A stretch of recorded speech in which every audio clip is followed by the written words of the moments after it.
multidimensionally in the energy of their wholeness and holiness of who they are. This energy of infinite love is very strong, very present. It has an elegance and an enchantment to it, to remind all of those who are just beginning to awaken that this energy is within them also. All are capable of channeling this love, of becoming more of who they are. It is their choice. And so we remind you to stand strong, to be present, to inspire others to come into their wholeness. There has been a tendency on this planet for human beings to do that which we call push back. You know that this is no longer appropriate. You hold your power and you reflect to others that which is in them also. Does that please you? It is the key to inspire others to awaken more quickly. For many years, the message has been given. The time of competition has come to an end. It is the time of cooperation. And when you express your light and energy in the way you are agreeing to now, you will inspire others to do the same according to their inner wisdom. Isn't that wonderful? A way of the evolutionary, to be present, to know your own truth, your own light, and to be comfortable inspiring others to come into the state of empowerment. For each and every one of you, and the pattern now shows, you each have talents, skills, and abilities. We spoke of this the other day. New group, new talents, skills, abilities. But what has been encouraged is this age of cooperation, to learn how to bring together that which each one of you has as the unique expression of who you are, to complement one another. For in this time, you then open new knowledge, new ways of being, new ways of co-creating that were not available to you before. Does this ring true? It will take a little practice, but you will start to find more and more co-creators. Be willing to honor one another in your truth. Be willing to grow in that which you have to give, in harmony and commitment, integrity, all those wonderful attributes of mastery. And another pattern that you hold nice and strong is the balance, the honoring, the feminine divine honoring the masculine divine, the balance within masculine, feminine, the integration of shades of light, the wholeness of your intellect and intuition. You have the message, yes? And this too opens up so that you may decide when and how you express more of who you are. It's one thing to say, I am a wise, wholehearted, multidimensional being. It is another thing to know when to be still, when to take action, and when to live it. Yes? Enjoy, excitement, discovery, adventure. Finally, the time you have come for is here. Looks a little messy in the moment, but stay strong. Stay strong, for you are calibrating into new levels of wholeness, and your very presence will inspire and awaken. How delightful is that? Even as you continue to inspire and awaken yourself. We have a message we gave the other day, and we wish to give it again today. You have built beautifully. You have already been building. You have built on love.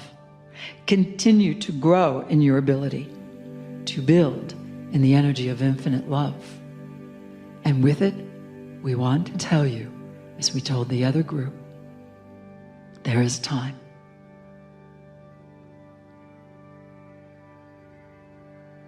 There is time. One step at a time. And every once in a while, a quantum leap. One step at a time. And every once in a while, a quantum leap. Yes? And so it is that we say to each one of you, in the energy of infinite love, a joy to remind you you are loved greatly, and with all sincerity, to invite you to love greatly. Do you accept that invitation? We are pleased. Together, let's affirm, all is well.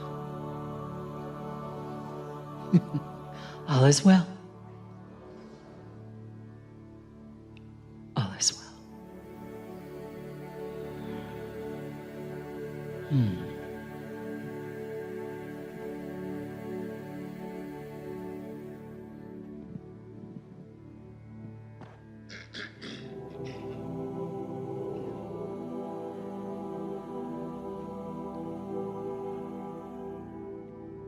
Greetings, dear ones. I am Kryon of Magnetic Service.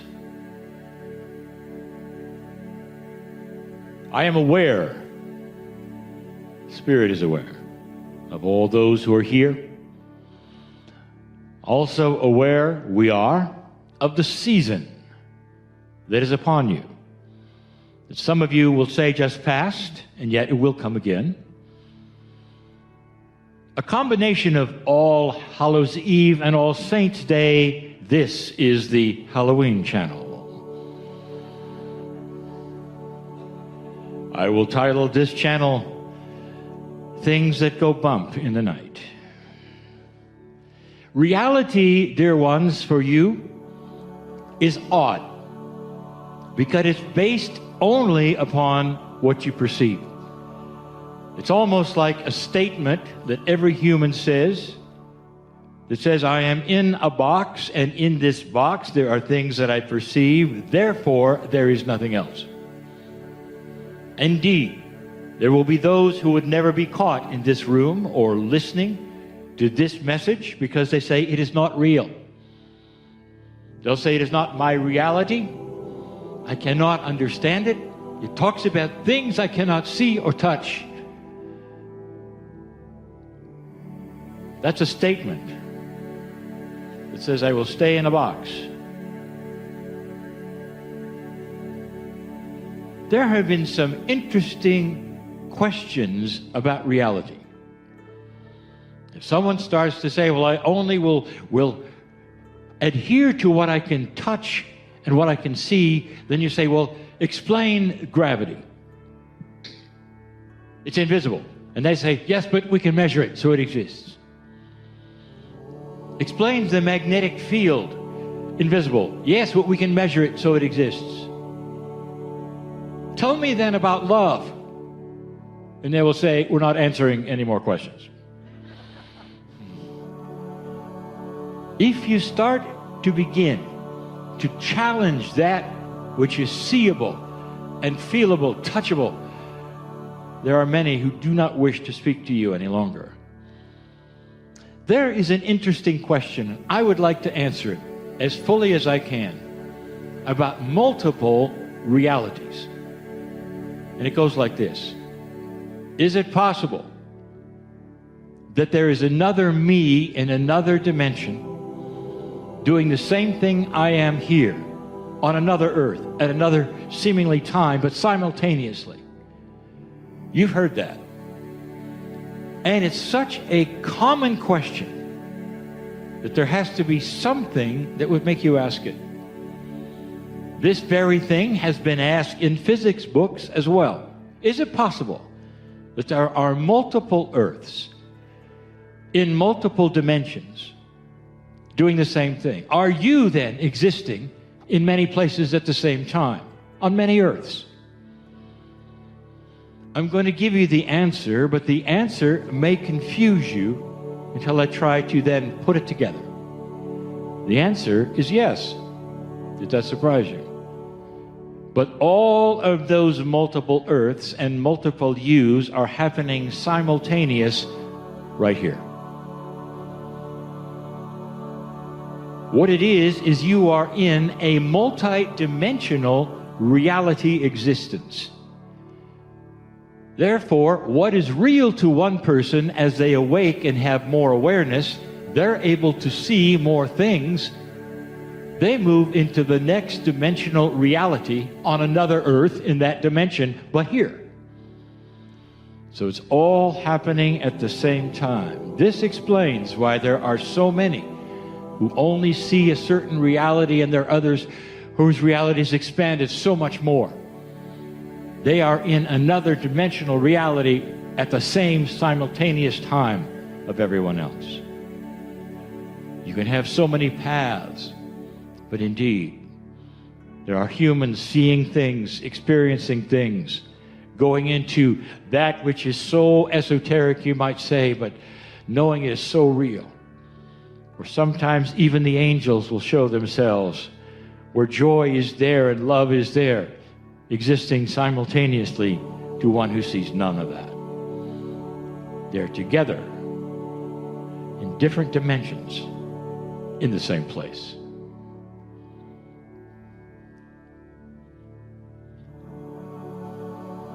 There was a man named Woe. We call him a woe man. He could be both genders. We call him a man for the parable you're about to hear, for convenience. Woe was a spiritual man, very spiritual. Typically in his culture, he went to his organizational building. He believed in God. He believed in the love of God. He believed in a prophet who represented the love of God. So many do. Woe wanted so much to see that which was more spiritual in his life. And he would pray directly and through his prophet daily. And he would say, please, dear God, show me more. I want so much more in my life. I would like to feel the essence of Spirit, touch the face of God. I want to know so much more. That was his prayer. And God heard it. It started one night when Woe started to be awakened at 3:30. And his eyes would bang open and he wondered what was happening. And he would look around his dark bedroom and he had no idea what was there. But Woe was afraid. Now we stop the parable for a moment to ask the question, why, human being, is it that if it's not in your reality, you fear it? If it's not in your reality, you fear it. Think of this. It's a program, dear ones. And Woe had that program. From birth, he was told, these things exist, other things do not. And if it happens a certain way at a certain time, it has to be evil. And Woe was afraid. What is it that is waking me up at 3:30? And he'd look around the dark bedroom and he'd see things and they'd become other things. The clothes on the chair would become some kind of a monster. And he was afraid. And it happened the next night. And it happened the next night. And Woe said, okay, it's time to turn on the lights. I will now sleep with the lights on. A week later, the lights started blinking at 3:30. He awoken to the lights blinking. He said, this is not possible. Something's wrong here. I'm now more afraid than I ever was before. There's a presence in this room, and I don't know what it is. Woe set up a video camera to see if he was imagining things, and sure enough, the video camera saw blinking. The lights were blinking at 3:30. Woe didn't tell many people. He didn't want them to think perhaps something was wrong in his bedroom. But he knew there was. A few weeks later, not only did he continue to be awakened at 3:30 with the lights blinking, but he also started hearing some kind of hum. And he knew his room was haunted. It continued and it continued, and he was very afraid. So he did something else. He said, okay, I'm going to move to a hotel. I must get some sleep. I'm going to move to the hotel. And he went to the hotel and he went to sleep. And at 3:30 he was awakened with blinking lights. Then he knew he had a ghost. A ghost was chasing him. No matter where he would go, the ghost would go. He went back to his house understanding and knowing that he could not escape it unless, of course, he could have it exorcised. So he called the ones who could make peace in his room and take away all the negativity. Get that ghost out of there, make it so it would not be haunted at all. And they came and they did ritual and they did all manner of things, including clearing. He was very peaceful. Now he had the authorities doing that, all of those who were very spiritual. Thank you, God, for chasing away the negativity in this room, and all the things that were evil are gone. Thank you. He went to bed and woke up with blinking lights. This was the story of a man who was trying so hard to understand the things around him, and he never really achieved what he wanted to.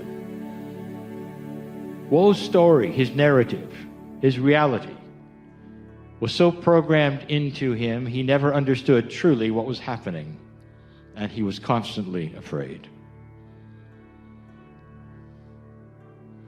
As the story has it, Woe lived a life, a good one. He was a good man. He never achieved what he really wanted to. He never understood what was going on, and he felt his life was haunted. He passed over onto the other side. He had this magnificent party. Magnificent. He felt the love of spirit. He knew he was with family, and met an angel. And Woe said to the angel, I never really understood what was going on the planet. Help me to understand why it is I would pray for the most spiritual things. I would want the love of God. I wanted to touch the face of my prophet and all these things, and all I got was a ghost. And the angel said, Whoa. I woke you up at 3:30. And then when that doesn't work, I started blinking the lights. And when that doesn't work, I sang to you. When that didn't work, I even gave you some lights on the ceiling that you never understood. We were there for you all the time. And Woe had no idea. He made an arrangement with the angel. He said, when I come back in my next life, my plan is to understand the things that go bump in the night. My plan is to understand, to recognize these things that were outside of my reality and see them for what they were. Dear ones, how much of this simple, funny little parable might be the reality in your life?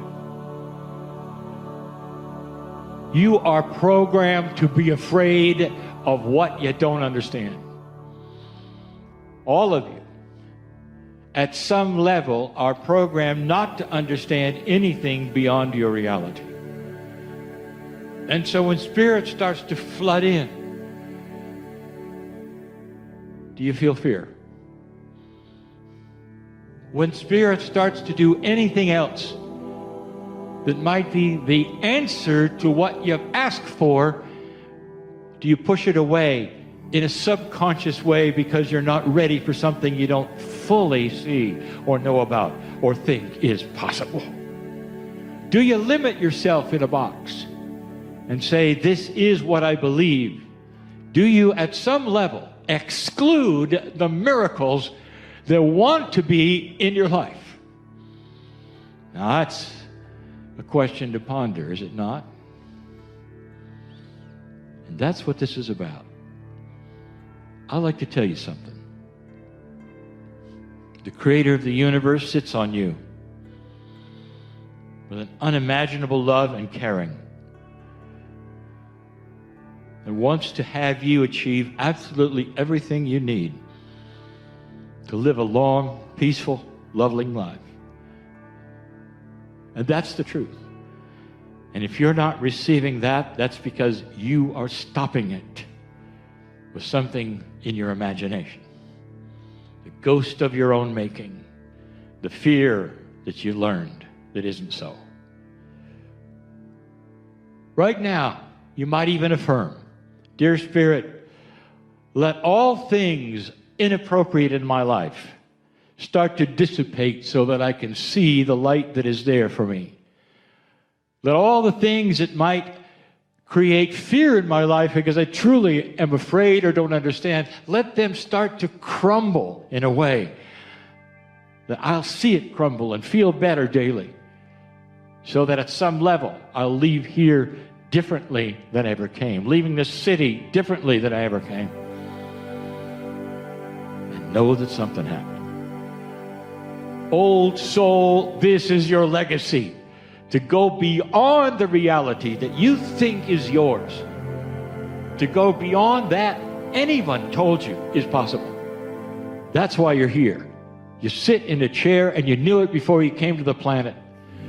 You awakened to something you didn't expect. Now let's get it together.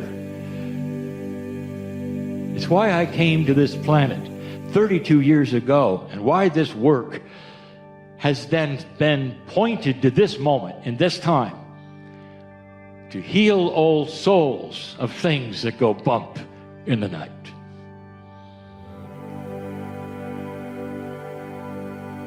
I'm crying in love with humanity. And so it is. So in this moment, why don't you come into a meditative state, position. Get comfortable, but see if it's okay for you to have both your feet flat on the floor. Relax your hands in your lap. You can turn your palms up if you like. Just sit back in your chair and let it support you. Let your body relax. You've taken in a lot today. And this is a nice time to really bring it in, integrate it, let it percolate around in there, and do whatever it will do that you allow it to do. So take a big breath in. And gently close your eyes. And just drop down into your body and letting your breath rest softly as you inhale and exhale. And letting yourself just be in this moment soft, relaxed, present, and resting in that presence where you don't need to think or do. It's just a place to be. And in that presence of being is a place of love. And it's a little place inside of you that you can breathe into and feel it expand. Feel that nice warm glow. And though it's fed from without by beautiful days like this and being in the presence of family, it's fed from within you, from within the cells that contain your own highest nature, your own spiritual consciousness, your own connection to the one true source.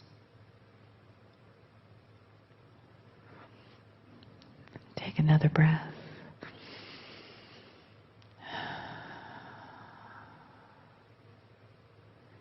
Feel the blessings and the bliss and the healing in the message from Kryon. Greetings, dear ones. I am Kryon of Magnetic Service.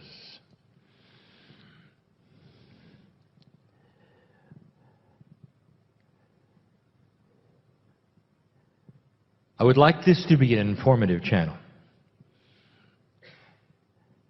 but I want you to relate to it. My partner steps aside so completely, he has no idea what's coming. I've given him an idea of what might be discussed. So it is not a mystery. But other than that, he doesn't know.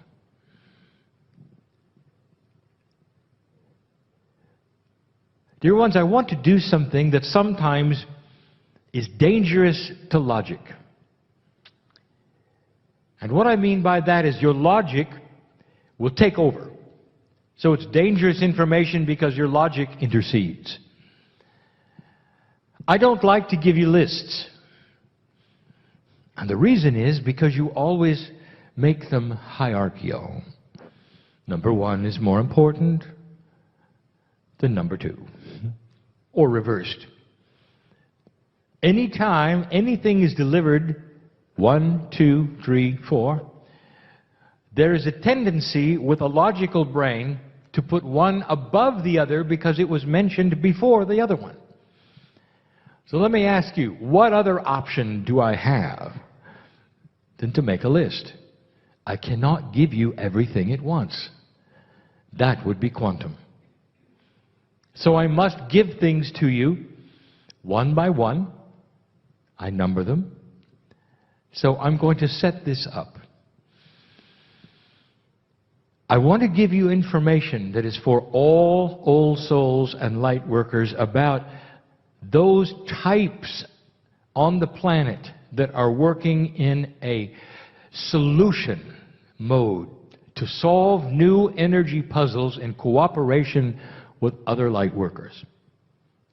In order to do that, I'm going to have to itemize what some of you are because of your Akash, what some of you are doing because you're here. I'll give you some names to consider. But I want you to think for a moment. Everything I'm going to give you is in a circle. Think of a ring for a moment. Beautiful, together. Unbroken. And around the ring are attributes, numbers if you wish. And so it doesn't matter on the ring where you start or which direction you go, you'll get all the attributes, and the knowledge will be in the ring. Now, in linearity, in a straight line you call time, I'm going to have to give these things to you one at a time. But they are not more important than the next one or less important than the one before. This is where I want you to start. To understand that what I'm about to give you doesn't have any importance one above the other. It's all together. Now, I've just given you information also. It's one of the most difficult things when Spirit talks to humans, or even one human. We can only talk to you one item at a time. Sometimes you take the first item and you never listen to number 2 or 3 or 4. And your truth becomes number 1. If you were to open your heart and your mind and listen to all of them and take them all in and realize the truth is all of them, you would be a wiser spiritual person. But it is the bias of humanity that singularizes one thing at a time because of your linearity that creates what I'm about to talk about. Spiritual systems on the planet that you try to fit into normally carry what I will call a singular purpose. No matter what that spiritual system is, or what you call an organized one, or even a religion, has you looking at rules. And it's up to you then to fit into all the rules you can, obey them the best you can, and the idea is sameness of purpose.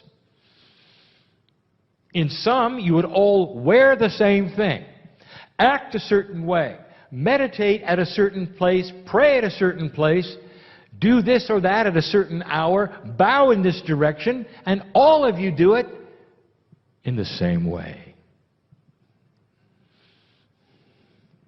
If you take a look at any complex system on this planet or in the universe, in the galaxy, you're going to find parts doing different things. If you look at physics, parts are doing different things. They're dedicated to different energies. If you look at chemistry, profoundly, the parts are coming together in order to create other things. Everywhere you look in nature, there are parts. One supports the other. The very system of life with oxygen and carbon dioxide is made of all the parts of life that keep you alive. What if I told you suddenly all of the parts are going to dress the same and do the same thing? You'd say that's not going to be a workable solution. And you'd be right. There is an elegant system in front of you about old souls. Now let's back up. You're here for a reason, for a purpose, old soul. If you have awakened to the truth, a truth that is so big and so beautiful, it's a truth that doesn't make anybody else wrong. It's a truth that enhances all humanity. And the truth is this: God is inside you. Another truth: the energy on this planet is shifting. Another truth: old souls, those who have come and gone and come and gone and come and gone, carry great wisdom for this time on the planet. Another truth: old souls are waking up to different tasks in order to supply a solution to the new energy. So I want to talk about the various slots that you go in. Very linear. And you may recognize yourself. It's complex, so I'm going to make it simple, and I'm only going to create 5 today. Now, everything I talk about from now on, you could analyze later, and you're going to find hidden meanings in most of it, specifically in the numerology. Dear ones, I give you messages within messages so that you can study things later and see that there's more, much more, than what I present in the language of my partner. I want to give you some good news. Dear ones, there is a beautiful, beautiful system at hand right now. And you're working the puzzle and you don't even know it. Some of you question it because you're used to the singularity of spiritual systems. Some of you will look at my partner and say, I can't do what he does, therefore I'm not carrying the weight as an old soul that he is. You don't understand. You just don't understand. And so let this be a time for understanding. Not just understanding, celebration.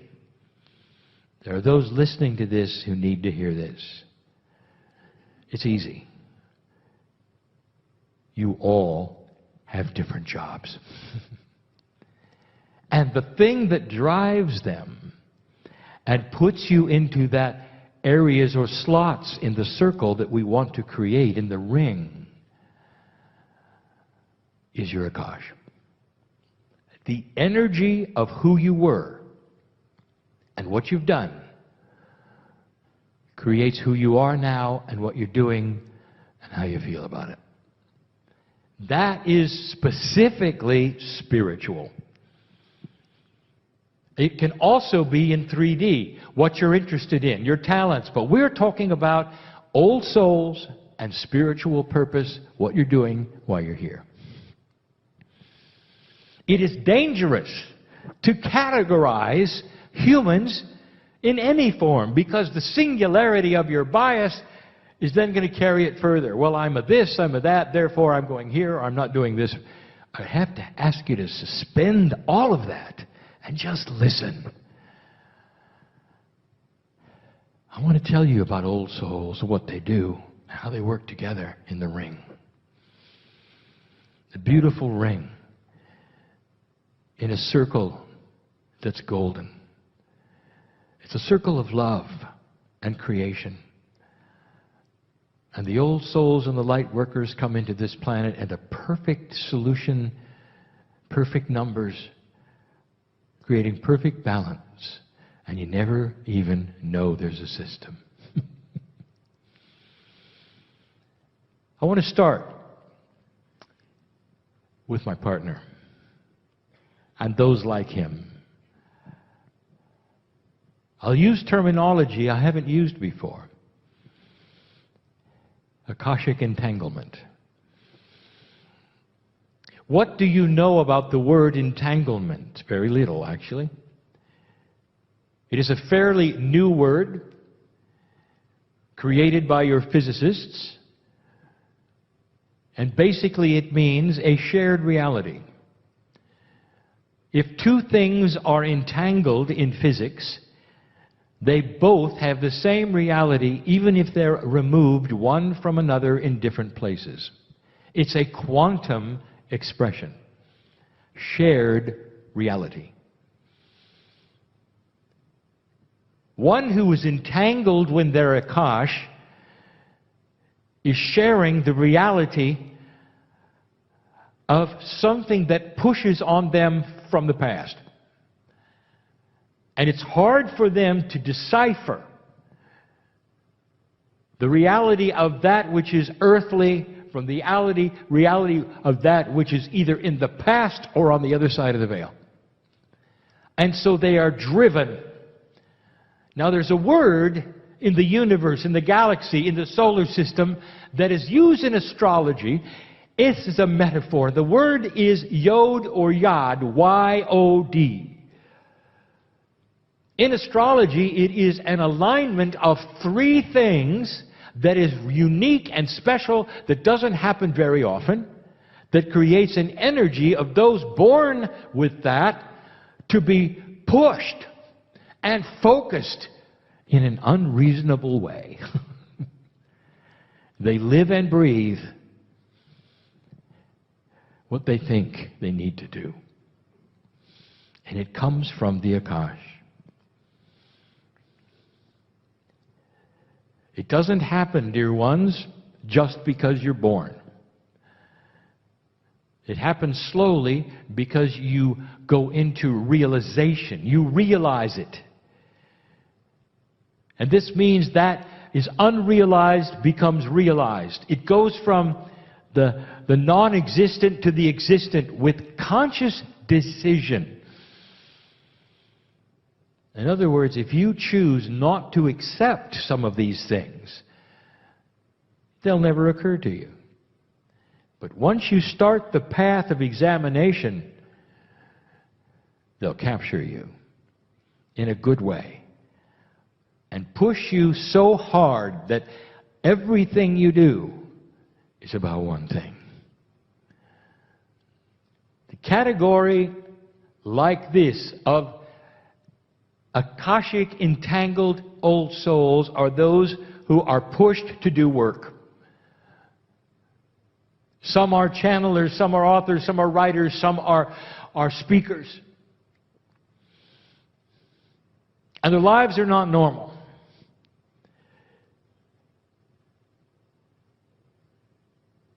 All that they do in their waking hours is think about why they're here. They'll push themselves and appropriately understand the health issues they have going to a place that is a goal till the day they take their last breath about one thing, whatever it is. Singular, focused, pushed, and beautiful. Because they get a lot done. Now there is a tendency. No, there's not a tendency. There's a bias. No. There's a way of thinking that looks at them and says, oh, look at that, I should do that. And this is what we want to talk about. That's one of 5 things in the ring, all supportive of each other. There must be those who have an entangled Akash in order to push this new energy forward as they do. It has to be. My partner knows this, and he's seen himself change. He now realizes this is all he's going to do. He realizes he's never going to retire. Somehow, that would be a betrayal of the Akash that says he's going to push until it's over. And he's got others just like him. That's all they want to do. They see the beauty and the splendor of the other side of the veil, and all they can do is show it and show it and show it. Tell about it, write about it. Be it. That's all they want to do. One of 5 kinds of purpose, you might say. It's not a mission. Don't use the word mission. Suddenly you're on a military mission. It's not this. It's entanglement with all it is that is sacred and spiritual and Akashic. He's done this before. That's Akashic entanglement. He is comfortable with it now. And it's all he wants to do. That's number 1. What is a 1 in numerology? It is new beginnings. That is the whole purpose of those who are pushed by Akashic entanglement. They're so focused. Everything they do, everywhere they go, it's a beginning. They don't end anything. It's never complete. It's always new. Number 1. Number 2 is similar. Partially entangled Akash. Ones who don't have quite the push, but they still feel as though they do. But they're a little more relaxed with it. It's okay to retire. They feel they have a purpose on the planet. Now these, number 2, deal with duality. And they deal with the human body. They are the healers. They are the ones who are looking for solutions that'll support number 1. Because number 1 tends to overdo it. He needs number 2 to heal. They're system workers. They've got it figured out. They come up with the systems that help humanity. They're focused too. They've got a partially entangled Akash. They can remember, they've been healers before. They can remember the systems that they're working on they've used before. They are so sure of it. They want to write about it. They want to teach about it. It's so obvious. Layers and phases. And what it does is it ends up being a piece of the puzzle of the whole. But specifically, it helps number 1. It's a support group for humanity and number 1. Number 1 would push themselves without eating, unless they had somebody to tell them to eat.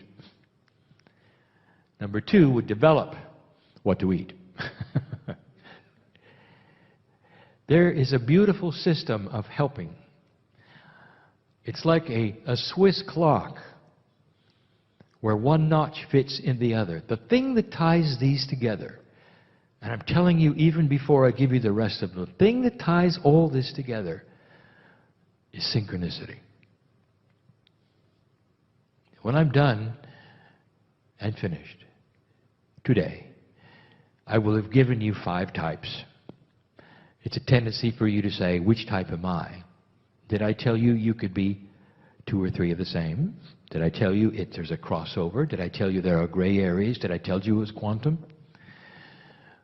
Don't try to fit yourself into these. Just know they exist, and they will fit to some degree. But understand this. Some of you have already experienced the synchronicity of being here, of listening, and understand you're part of the mechanism of this beautiful clock that moves around in your own time and fits. One fits to the other because you all support one another. Just wait till I tell you about number 3. 3 is the catalytic number. It moves things. The very existence of number 3 is catalytic to anything that comes in contact with it. A catalyst is something that stays the same but changes what it comes in contact with. I'll tell you who these are. These are the meditators of the planet. And their Akash, their Akash is so comfortable because they can sit and meditate for days and they will come out refreshed. They will sit in one position. What are they doing? I'll tell you what they're doing. They're holding the energy of all the others together because their consciousness is steady. It's quiet. It's beautiful. It sets a stage that all the others feel. I want to tell you about this clock, this ring, that when number 1 comes to frustration, number 3 is part of him. He feels number 3. The meditative side is not part of number 1 at all. Push, push, go. And number 3 then takes it to another level. In a quantum way, shares it with number 1 and number 2. And they have peace and they relax. And they know all is well. Because number 3 is here doing their job. Number 3 has had lifetimes of being monks all over the planet to sit and just be. There is so much power there. And as a light worker, have you ever, my partner listened to this, have you ever looked at number 3 and said, how can they do that? It's not for me. They just sit there. Now you know. They just sit there and steady the planet. They steady all of the other numbers because they absorb them in such a way. Now, I didn't say they were grounders, did I? That's coming. They're meditators. They create a peaceful countenance and they're catalytic. Whatever comes their way is more peaceful because of it. You got some here. You can just tell who they are. Number 1 and number 2 need number 3 desperately. But number 3 also needs number 1 and number 2 because just sitting there doesn't accomplish what number 1 will do. Are you starting to understand the circle? Does it make sense to you that there would be a system where old souls do different things for this planet to make it work? Not all in one uniform, not in all one gender, not all in one doctrine or belief system, not bowing a certain way or doing the same thing, not singing the same song. Totally, completely unique and different and fitting together like a fine Swiss clock. Number 4. What do you think number 4 is? If you've been numerologically educated, number 4 is the Gaia number. Have you ever heard me tell you before that Gaia is related to human consciousness? That what happens that you call the planet Earth is connected to you profoundly. If you ask the ancestors, the ancients, it's the first thing they knew. It had to be Gaia. There was no technology. Gaia gave them their food in certain ways, the weather. All of these things, that was the most important thing they had, Gaia. You've lost that. The connection is not as important, but it is. Let me tell you about number 4. Some of them don't even know they're light workers. They just know they're connected to the earth. But they're passionately connected to the earth. You can't pry them off a tree when they're hugging it. They need to be part of Gaia all the time. Question. Dear Kryon, you're going to give us these phases, these parts, these compartments. Can someone change one compartment and be in the next compartment in one lifetime? Humans, why do you do this? Yes, you can do whatever you want to. Now, I want you to think about that. Can a number 3 become a number 4? Can number 5, which you've never even heard of, become a number 1? The system is in a circle. Of course you can. There are ways for you to pick up energies, to learn things, to move around. So it is dynamic. And that's the other thing that you're not going to carry around with you. As soon as I itemize something and you put yourself in there, it's forever. It isn't. Like you get in a box and shut the door. No. You're part of the circle. You move with it. You know who number 4 is also? An animal whisperer. An animal lover. Someone who can literally speak to that which is the consciousness of animals or understand them. One who will then talk to the plants and actually feel the plants have something to say. They love the planet. That's number 4. Now, if you're number 3 and you're contemplating your navel for 3 days, you're not going to really understand the gardener who gets up very early and plants things and loves it, just loves it. But if you're in a circle working together and you're intermingled, maybe even entangled a little, then you're all helping one another and you all have a piece of your specialty. Did you hear that? It's part of a grand system. The animal whisperer is whispering for number 1 and 2 and 3. And 3 may not hear it or know it, or 2 or 1. But it's happening. It needs to be. Because human consciousness is connected in quantum ways, not isolated. You think you have one soul doing one thing? My partner showed you today that the confluence of consciousness is what moves things. Not 1, not 2, not 3. It's a confluence. It's mixed together.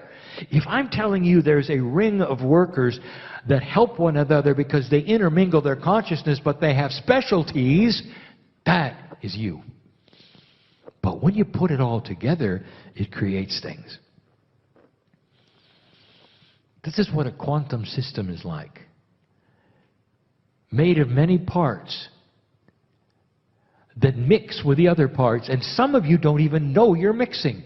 It just is. You get help from those who are meditating. If you're not a meditator, they become part of you. The whole is stronger than the parts because of it. That was number 4. Oh, there are so many 4s. It calls to you. Some humans never move off the peg of the love of the planet Earth, and they won't even call themselves an old soul. They're just an earth worker. Doesn't even know about their Akash. They just know for some reason all they want to do is be with nature and the animals. That's all they want to do.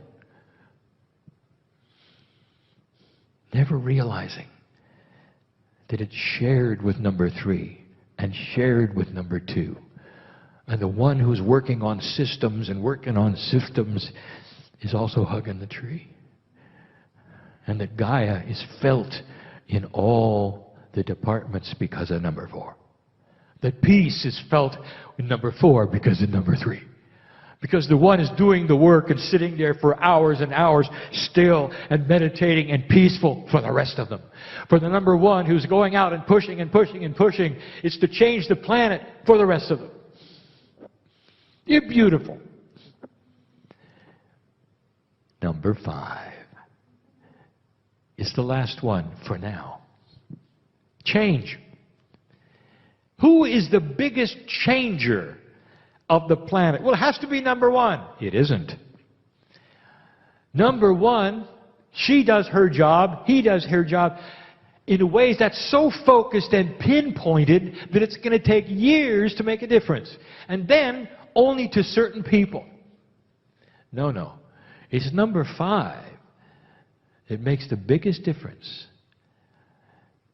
Number 5 has more old souls in it than any other department. I'll call them the anchorers. They anchor number 1, 2, 3, and 4. What good does it do to hug a tree all your life? Who are you going to talk to? Who are you going to help? The answer is all the rest of them, because of your relationship to the planet. Do you see how this works?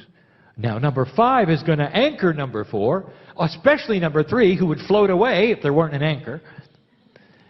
And number 1, who doesn't even want to stop to smell the roses.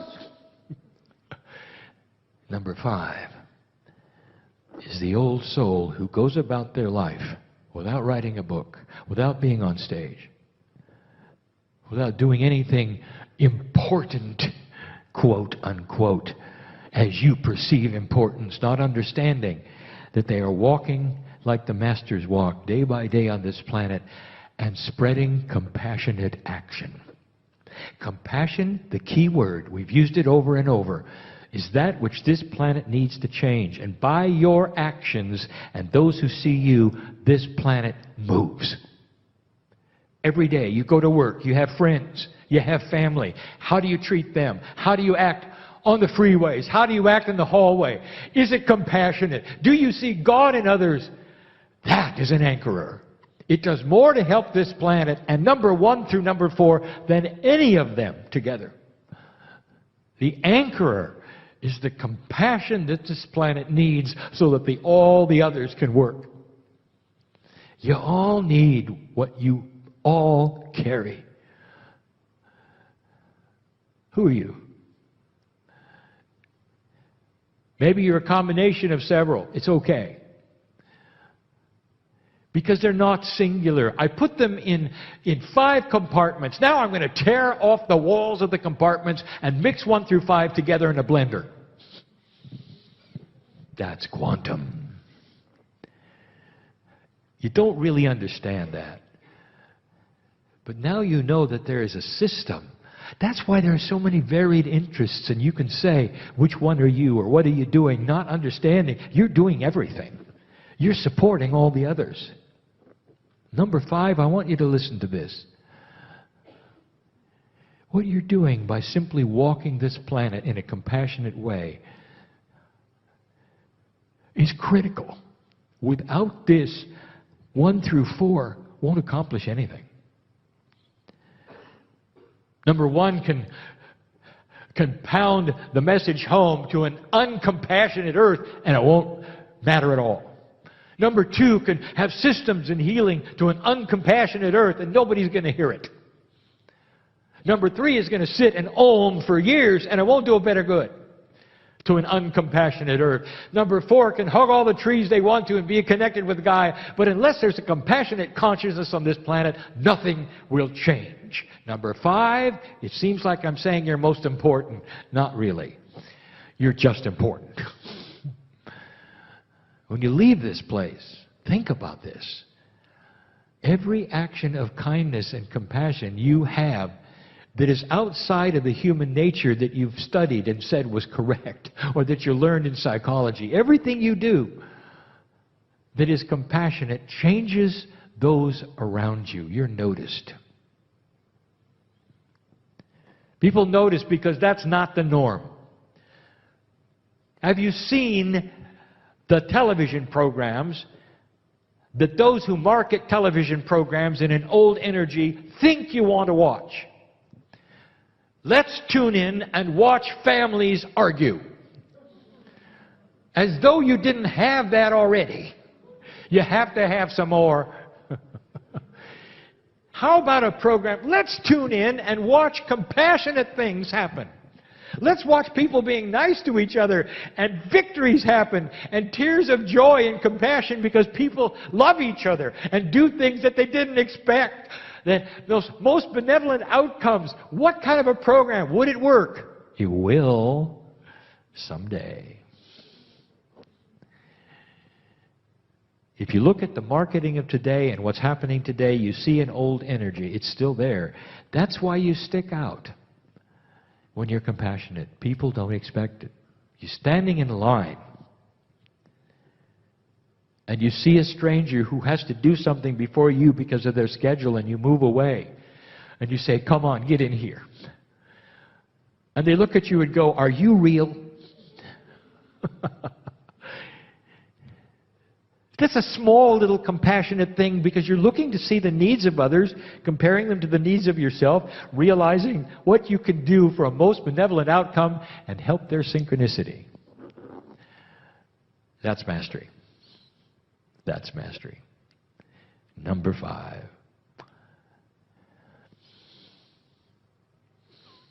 Dear ones, this is the way humans work. A system put together of old souls and workers of the light where everyone plays their own specific part, maybe 2 roles, not just one, into a confluence of energy that works this puzzle in a beautiful golden ring. You don't all wear the same outfit. You don't face the same direction. You don't speak the same language. You don't even know each other. And this is what's going to change the planet. This is just the beginning. There's more. But the premise is clear. That everyone has their niche depending upon who they are, how long they've lived, what they're feeling is that which they're supposed to do. It starts to explain, perhaps some of you who feel called in one direction and not another, and are beating yourselves up psychologically because you don't think you measure up to your neighbor who's doing something you think is important. That I want you to change right now, because God sees you all the same, working the puzzle the same. Leave this place differently than you came, with knowledge that is uplifting and a change of attitude about what might be happening to you. That's enough for today. I am Kryon, in love with humanity. And so it is. Greetings, dear ones. I'm Kryon of Magnetic Service. It has been mentioned that there are those who are unseen that know who you are, who are here, and I mean here. If you're a visitor listening to this later, here means here for you as well. This is a sacred space that you have decided to listen to. And if you continue listening, all of the energies that are in this room at the moment are yours as well. Humans, everyone, respected, honored, everyone. There is an entourage that doesn't just accompany me. It's an entourage that is developed from the various soul energies in the room. An entourage that comes to watch, honor, sometimes seemingly sit in your lap, knock on your nose, just to say, we're here, we're here, we're here. Years ago I said it, you're never alone. We mean this. It's impossible. Because of the system that is spiritual, the system, if you wish, of God. You come to a place and you finally understand and realize, number one, you're part of the system. Number two, you're here temporarily. This soul journeying that you do, you're here temporarily until the next journey in the next life, same soul. And so, dear ones, we're looking at ancients among you. And there is so much honor that you made it, that you've come, that you're here. Inside you, human being, right now, there is an active record of everything you've ever done on this planet. Everything. It lands eventually in your DNA. As you reincarnate, the last lifetime is then included, and you come in with that, fresh. Everything that you have ever experienced is there. And as we've taught before, it's not a linear representation as you would get in a book. The Akashic record is not about the activities of a human. It's about the energies. What was it like for you? Short lifetimes, long ones, various places of the planet, different cultures, different faces, different languages, different food. What was it like to be in the wars, to be a warrior and kill others, to be on the battlefield and be killed? All of you were. All of you. What's it like to be drowned? So many of you were. What's it like to lose children? And you would say that must be awful. It is. It still is. But when you come into a planet where every other child lives, you don't even name them till they're 3 months old. What's it like? What's it like to wake up and realize that you have information as an old soul that goes against that which is taught about God? Do you shut up or do you not? What's it like to be ostracized away from anyone else in the village, to live alone and only be kept alive because you have the magic, they think, because you have the intuition to keep them alive, perhaps some potions, some information from Gaia and the earth to heal those around you? This is your life. This is who I talk to, old soul. What's it like for me to tell you there are civilizations you lived in you have no idea about? And yet your Akash carries them all. And the information that is in this multidimensional space of storage within every single human listening now, that information is profound with energy. What kind of energy is it? Well, it's remembered things.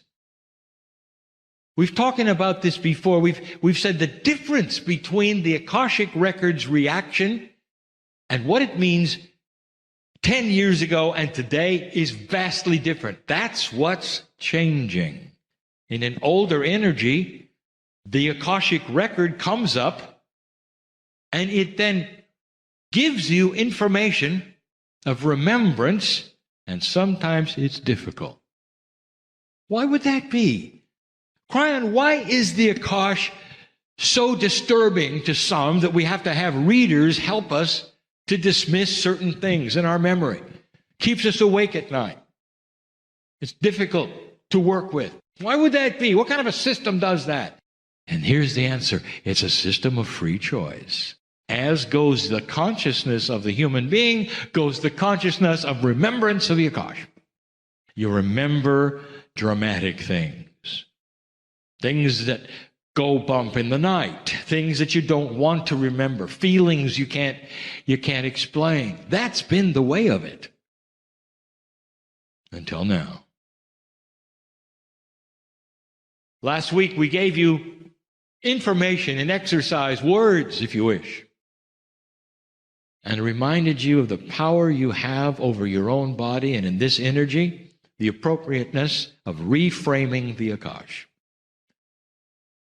Demanding in your own words that the Akash stop remembering the negativity and the drama and start remembering the beauty.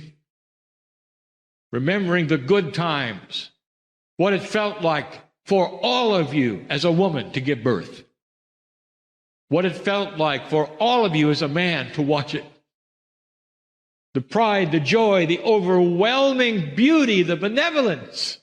It's there. It's all there.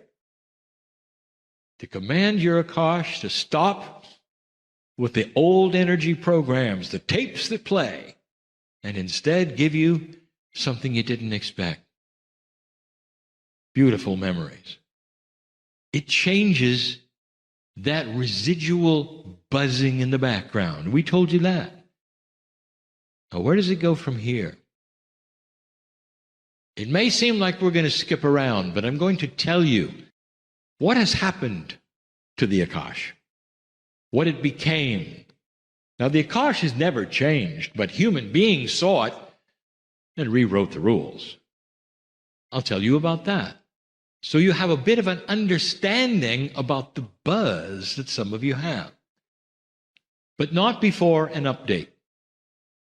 There are those listening to this now who were there last week. There are those who not only participated in the exercise, but will listen to the channel and participate again. Those who have never heard of it will hear it the first time and participate. There will be thousands who will participate. There will be some who feel something, as I said. There will be some who don't. Because timing is everything. You are unique on this planet.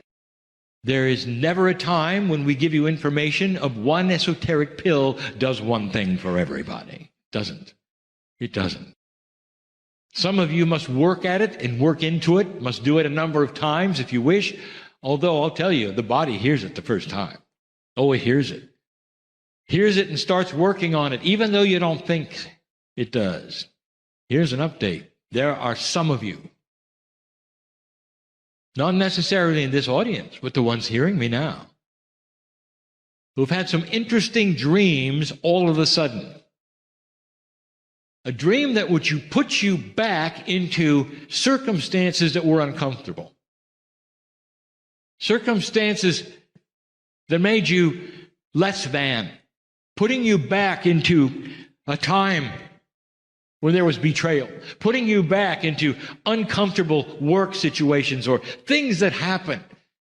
And you're put back in the dream, and there they are happening again. And you wake up in the morning and you'll say, this isn't really what I had hoped for. And now I have what they call a bad taste in my mouth for the whole day because that dream was so real. I didn't need to go back and feel that all again. Oh, yes, you did. And here's why, because that was your closure. You had to go back. You had to look it in the face. Sometimes there are things you never wanted to look at. Some of you are not done yet. This is the Akashic record at its best. It's the Akashic record for this lifetime at its best. Things that have happened to you that you go back and revisit. In the Akash, a drowning, a death, or a time perhaps on the battlefield where you took a life and it stuck with you for ages, and suddenly here comes the dream and you just feel awful. You'll say, I just killed somebody and I feel it all over. It's the worst thing that ever happened to me. I couldn't do that, but I did it. I could feel it. Or I was just killed. Or I drowned. Whatever it was. Then you'll wonder, what is the appropriateness of that? I'll tell you, it's a closure. It means it's gone. That's what it means. And if you're one who had one of those dreams, congratulations. It's working. Do you see how this works? It's working. You have to go there because you didn't want to face it. Even in a dream. You have to go there and be uncomfortable for a moment in a dream. Doesn't hurt you. But for those moments, the Akash is working with you to say, in order to dismiss this, you got to look at it. And you are, many of you. And in the looking at it, there is full and complete clearing. It's not coming back. Not coming back. This is the power you have today, and we talked about it last week. I want to talk about the Akash. It's beautiful. What a system. It's a system of remembrance. Can you imagine opening an Akashic book with one page? One page is everything you've ever done. Because it's multidimensional, the one page is thousands of volumes of energy that are multidimensional. They come flying out. They go all over the walls and the ceiling. They're not in order. They don't have to be. And you look at the ones that are different colors because they have different energies. Can you imagine going back and seeing who you were, what you've accomplished? Do you think that there's a measurement in the Akashic record, not of horror, but of beauty? Do you think there's a measurement of wisdom? How much did you learn? And how would you like to have that presented to you today? So that you can walk from place to place and not make the same mistakes. So you can know when someone's telling you the truth. When you can feel when you get up in the morning a benevolence that says, this is a good day. It's a good day because I'm here. It's a good day because the sacredness in me sees the sacredness in Gaia. It's a good day because I know my ancestors. It's a good day because those who interface with me today will also feel it. And it may be as simple as you and your children. They'll feel it. You and somebody at work, they'll feel it. This is the difference between human beings who are always affected by the noise, the buzz, that in the Akash, which is always there, that has always kept you away from the magnificence that you deserve. And we dealt with it last week. I'll tell you what happened in history. The Akashic record has been with you since the seeding of the Pleiadians. When you started receiving the sacred information from the very, very top, either original or you got it from an ancestor. And you started to awaken with spiritual knowledge. The old souls of this planet have always had it. You are the ones that hold this information. It's beautiful. And it's simple. You came from the stars. You came from that which is God. You're seen by God as beautiful. And the God that you were introduced to, the Spirit, if you wish, the creative source, if you wish, was so far above any consciousness that you have ever seen on this planet that you can't describe it. Pure love. Pure love. Shining brighter than anything you can ever imagine. All it is pure love and compassion. So beautiful that when you return to the other side of the veil, you're part of it. You wash in the beauty of the song that plays that makes your heart sing with it. That's God. I can't even give you anything bigger. You wouldn't see it. You wouldn't understand it. That's God. Human beings began to evolve. Systems started.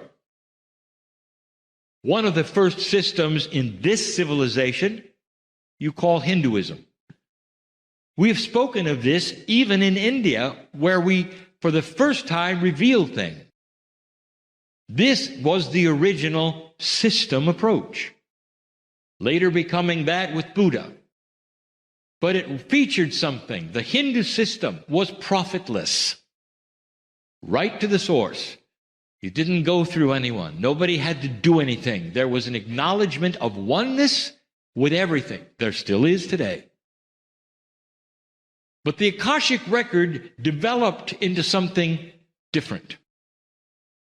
Enter karma. Karma is a direct derivative of the Akashic energy. Things that happen to you that then lay energy in certain ways that invite you to clear them. And the system would invite you to clean up that which you didn't want and work with other entities of Hinduism that would help you clear negativity to the point where you did not have the karma anymore. You could clear it. You could go to a place where you were in full enlightenment because you did not have any more karma. Now, dear ones, do you find that interesting that that's exactly what we did last week? It was a system of clearing the Akash. It is there yet today. When I arrived, one of the first things I taught you is that karma worked then, it's no longer needed. You don't have to remember any of these things. It's automatic. Karmic clearing is automatic. Akashic clearing. We told you, you don't need to be pushed around by any energies. At this point in your life, in the spiritual system, karma is no longer needed. That's controversial. But look at who you are today. You're coming in with full knowledge. You don't need things to push and pull you around to learn lessons. You're beyond that. And you come in clean, ready to go to work with that bracelet on we talked about this morning. You've got other things to do besides work with karma. Even this day, there are those who say, what do I do about the karma? Even after I've said, you don't have it. You don't have to worry about it. There are those who will argue. I want you just to look at yourself, say, do I need it? Really? At this point in my spirituality as an old soul in this new energy, does it hurt me or help me? Does it hinder my path? Does it enhance me? You make up your own mind. Don't you find it interesting that it was converted into a system that then became karmic? Now, what happens next is really, really interesting. Because now certain systems, over thousands of years, begin to morph the whole idea. I want to introduce you to the human concept of sin. Now you have something where you start humanizing the system.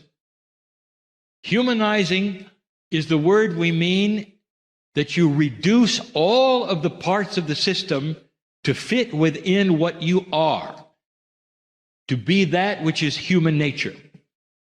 As long ago as you wish, as the Greeks, before sin, they made their gods dysfunctional in order for the mythology of punishment to start.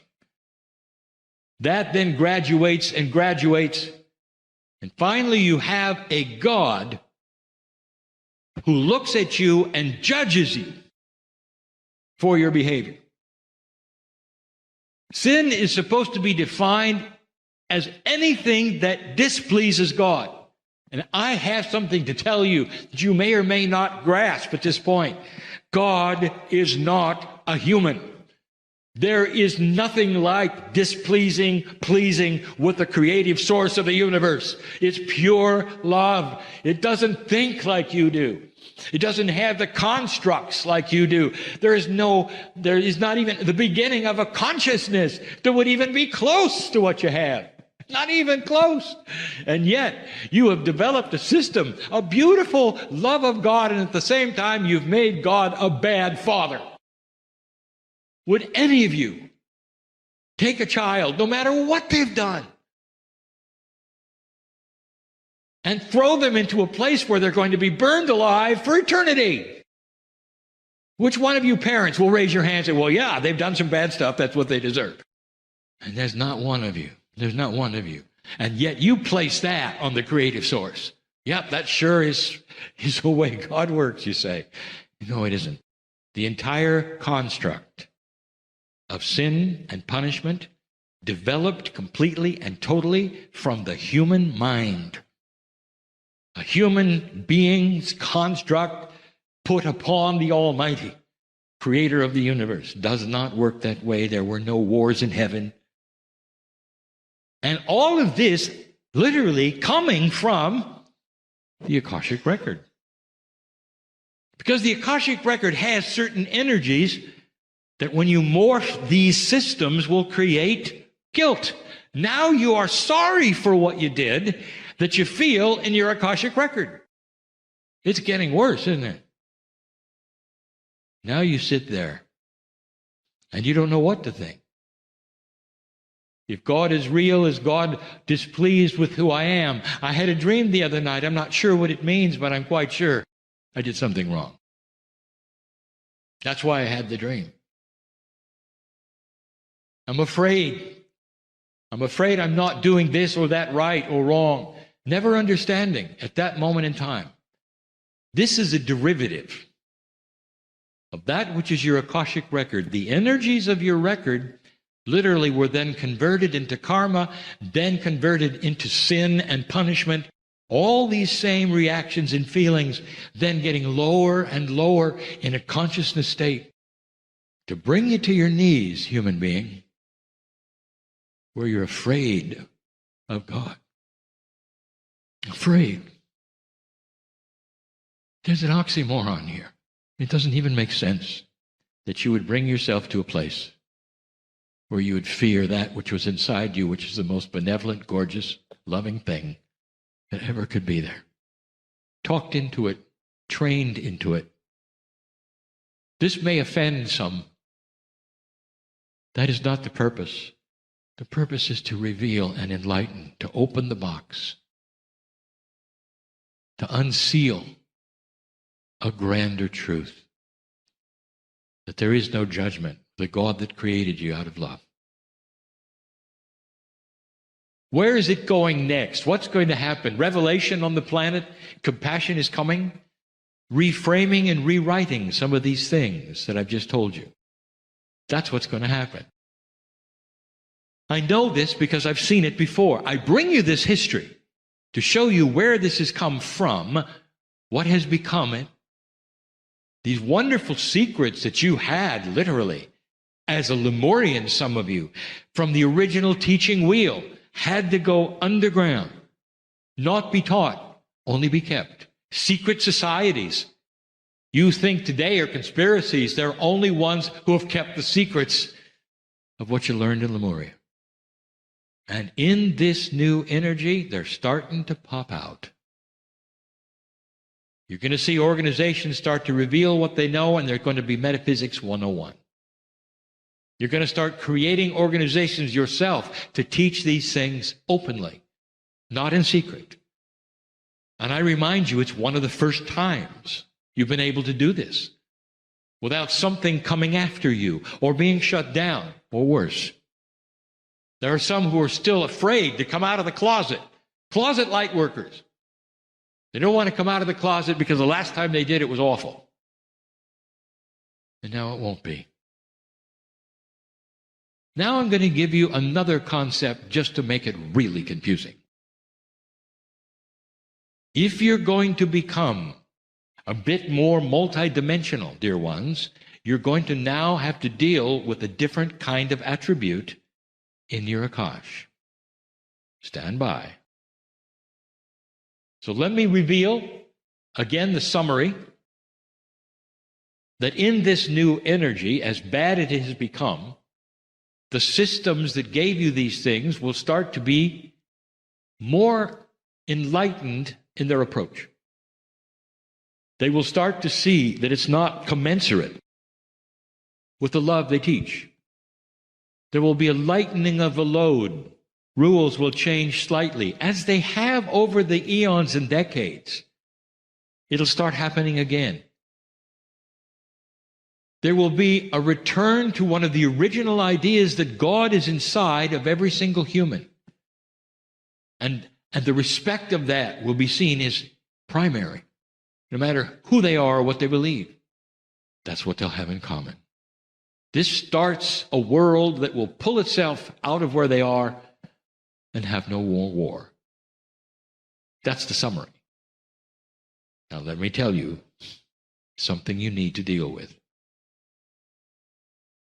There is the idea, this train of time you're on is going to create a train which is completely then enlightened, beautiful, clean, clear, ready to move forward in the light with brand new information.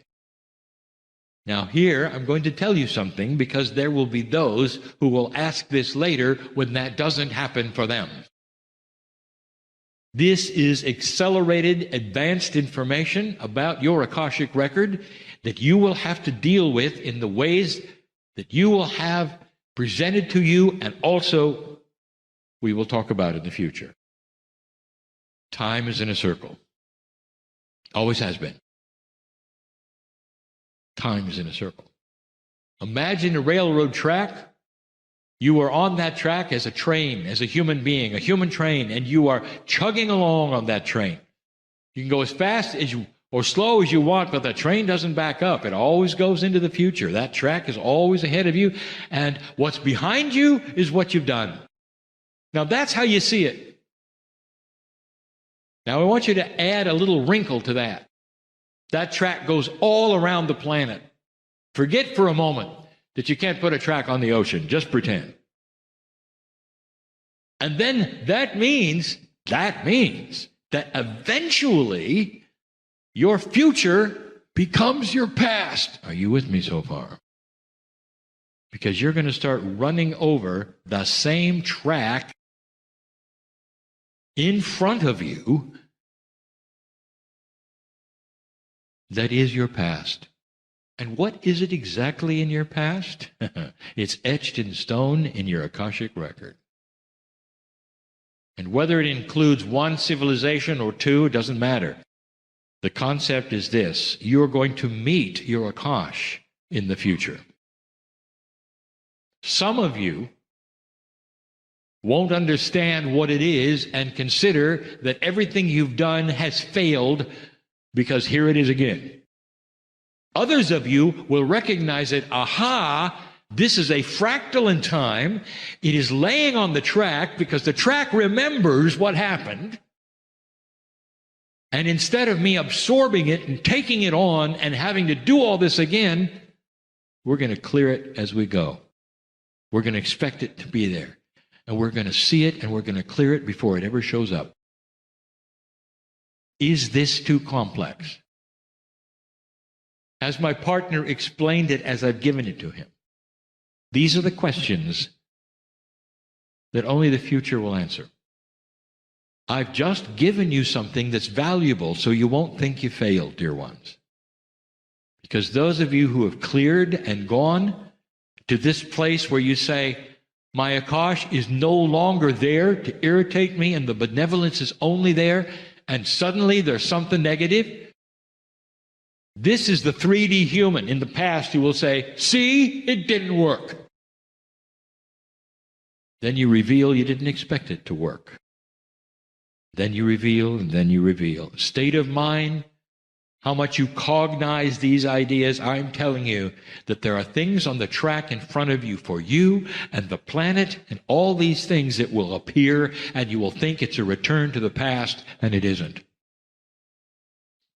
It's something that you're going to have to look at and say, I recognize this. This is old energy. Get away from me.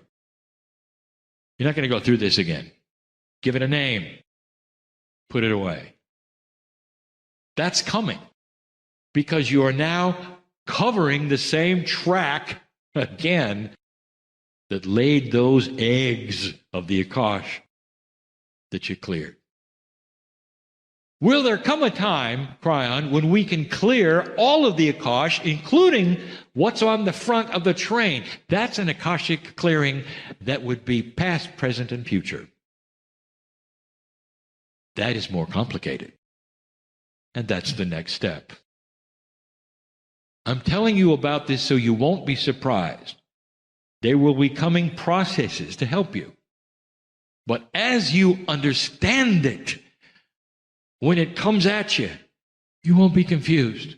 You won't think you did something wrong. You won't go back into guilt. And you'll look at it and go, Kryon said it was here. And here it is. And you can laugh. Because it'll disappear as soon as you recognize what it is. It's a past karma that's in front of your train that you cleared. Therefore, it's a phantom. We'll even give it a name. Beware of phantom karma. Beware of phantom Akash. All of that from your past might show up. Just remember this time and call it what it is. This is a complex channel. It's something that you may want to listen to. It's something that you may want to revisit. Just to hear these words. I'm about ready to close. Those invisible ones are still here. I want you to feel them for just a moment, and such congratulations to you. If they could put their arms around you, you could feel it. You'd feel so much love. You did it. And they would give you a message that say, don't fear the future. They'd give you a message that say, cast the old fears away. They're not going to come back. It's a brand new path. One that you've never trod before. One without predictions. You're going to lay the track that's never been laid before. That's what it's like. These are the things I have for this day. These are the things for you. And so it is.